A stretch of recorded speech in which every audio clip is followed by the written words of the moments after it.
Zee मराठीवरील Paru या मालिकेत सध्या नवनवीन ट्विस्ट पाहायला मिळत आहेत।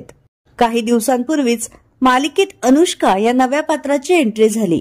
अनुष्का आणि आदित्यचे लग्न व्हावे यासाठी अहिल्यादेवी सर्वतोपरी प्रयत्न करत आहे।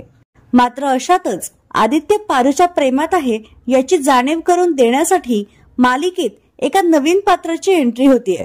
हे पात्र पारूच्या प्रेमात पडणार असल्याने आदित्य मात्र अनसेफ असल्याचे फील करेल व त्याला कुठेतरी पारूवरच्या प्रेमाची जाणीव होईल। म्हणूनच या नवीन भूमिकेत अभिनेता ऋग्वेद फडके मालिकेत एंट्री करत आहे। तो मालिकेत पारूचा प्रेमवीर बनून तिला मदत करणार आहे। या अगोदर ऋग्वेदने अबोल प्रीतीची अजब कहाणी तसेच स्टार प्रवाहावरच्या थोडं तुझं थोडं माझं मालिकेत महत्त्वाच्या भूमिका साकारल्या आहेत।